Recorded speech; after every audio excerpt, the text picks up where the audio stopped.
Hi అండి, బాగున్నారా? మీరందరూ బాగుండాలని మనస్ఫూర్తిగా కోరుకుంటూ నేను మీ నానిని బెల్లంతో పాయసం చేస్తున్నాను. సేమియా పాయసం. కొంచెం వెన్నపూస ఉంటే కాపుతున్నాను. పూసలుగా వచ్చేలాగా. నేను కాసిన వెన్నపూస ఎప్పుడైనా సరే నెయ్యి అలాగే వస్తుంది. తర్వాత మినపరొట్టు ఒకటి వేస్తాను. ఇవన్నీ చూడండి, నేను ఎలా చేస్తానో చూడండి మీరు.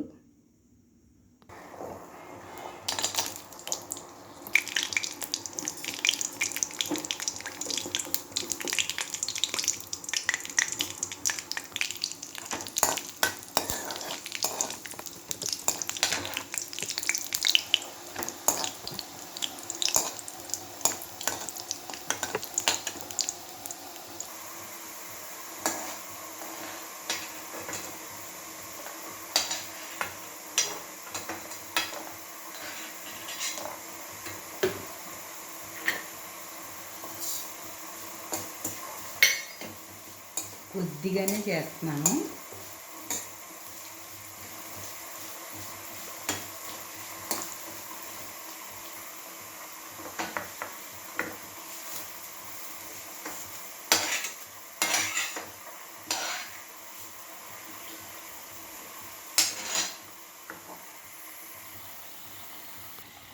పప్పులు వేయించి తీసుకున్నాను కదా, అదే పెనంలో మినపరొట్టె వేస్తున్నాను.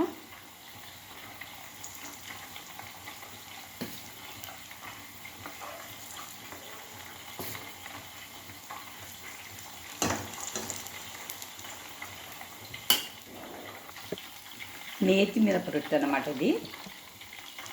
ఓ పక్కన నెయ్యి కాగుతుంది.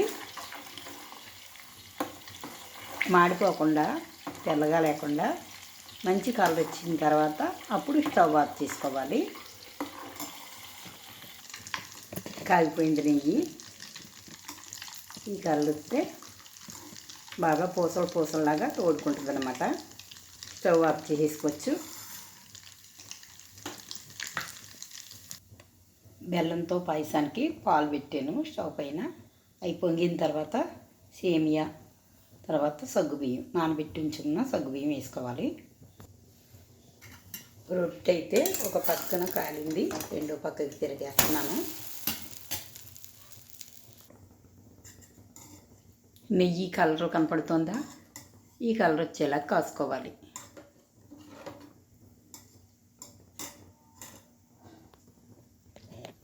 పది నిమిషాల ముందు ఒకసారి కడిగేసి సగ్గుబియ్యంలో మంచినీళ్ళు పోసి నానబెట్టి ఉంచాను.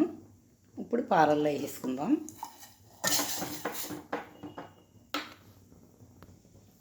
సగ్గుబియ్యం ఉడికిపోయి ఇప్పుడు సేమియాలు వేసుకుందాం. దీంట్లోనే యాలక పొడి కలిసిపోయింది, అది కూడా వేసేసుకుంటున్నాను. ఈ పప్పులు వచ్చి పెద్దగా వదిలేయకుండా చిన్న ముక్కలు కట్ చేసాను, మరి పెద్దగా ఉంటే బాగుండదని.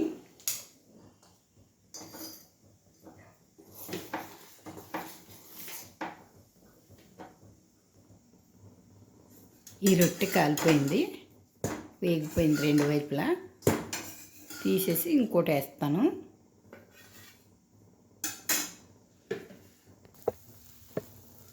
ఇంకోటి మళ్ళీ నెయ్యి వేసి ఇంకో రొట్టె వేసాను. కాచిన నెయ్యి చల్లారిన తర్వాత మనం ఒక స్టీల్ డబ్బాలోకి వడకబెట్టుకుని ఫ్రిడ్జ్లో పెట్టుకుంటే ఎన్నాళ్ళున్నా స్మెల్ తేడా రాదు. పాయసం కూడా ఉడికిపోయింది. ఇక్కడ దీంట్లో బెల్లం వేసేసుకుందాం. స్టవ్ కట్టేసి అప్పుడు బెల్లం వేస్తాను, పాలు విరగకుండా ఉంటాయి.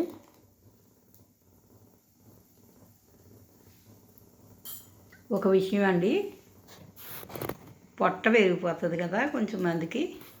ఆ పొట్ట తగ్గాలంటే పాత బెల్లం అంటే ఇస్తారంట షాపులో, బాలింతరాలకి వేసే బెల్లం. ఆ బెల్లంతో కాఫీ పెట్టుకుని తాగితే ఒక 10 రోజులు, ఒక నెల రోజులు తాగితే పొట్ట తగ్గుతుందంట, మనిషి ఒళ్ళంతా లాగుతుందంట. మా ఆడబడి చెప్పారు నాకు. ఎవరికైనా ఒళ్ళు ఉంది, బొజ్జు ఉంది అనుకున్న వాళ్ళు ఆ పాత బెల్లం కాఫీ తాగండి. నాకు చెప్పారని నేను తాగుతున్నాను, అందుకని మీకు చెప్పాను. పూర్వం అయితే ఎవరికి బొజ్జులు ఉండేవి కాదు, ఒళ్ళు ఉండేది కాదు. పప్పులు రుబ్బుకోవడం, మసాలాలు నూరుకోవడం, పిండిలు తిరగల్లో ఇసురుకోవడం, ఇటువంటి పనులన్నీ ఉండేవి. ఇప్పుడైతే ఆ పనులు చేసుకోవడానికి మనుషులకు ఓపిక లేదు. యంత్రాలు వచ్చిన తర్వాత మనుషులు ఓపికలు తగ్గిపోయాయి. మా ఆవకాయ అండి పెట్టింది ఎలాగ ఉంటుందో అదే టేస్ట్లో ఉంది ఇప్పటి వరకు కూడా, ఏం తేడా రాలేదు.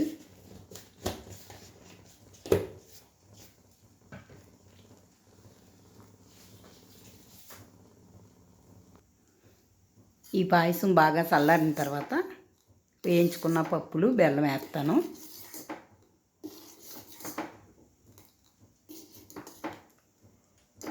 చూసి ఊరుకోకుండా ఒక లైక్ అయితే ఇవ్వండి. నా వీడియోలన్నీ గమ్మున మీకు రావాలంటే సబ్స్క్రైబ్ చేసుకోండి.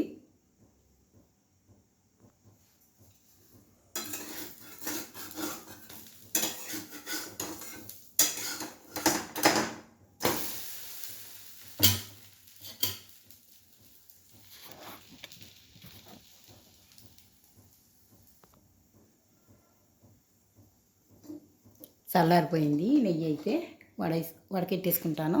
డబ్బాలోకి వడకెట్టేసి ఫ్రిడ్జ్లో పెడతాను.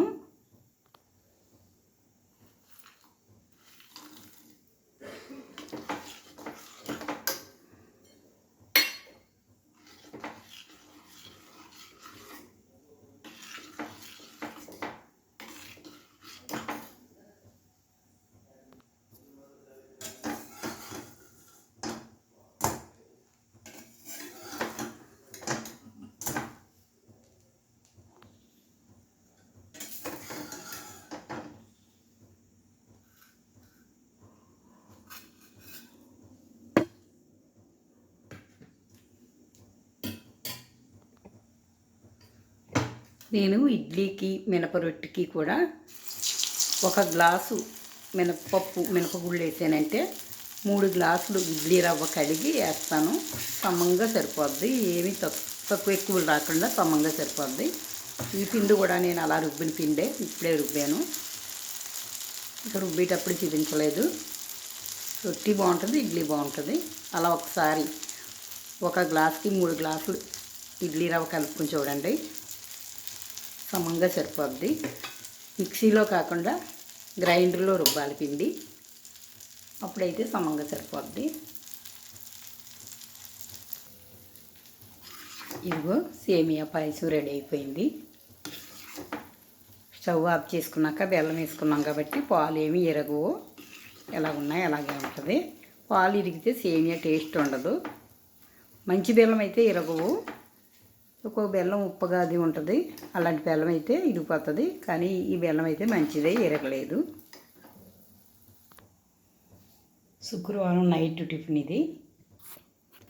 వీడియో నచ్చితే ఒక లైక్ ఇవ్వండి, తప్పకుండా సబ్స్క్రైబ్ చేసుకోండి.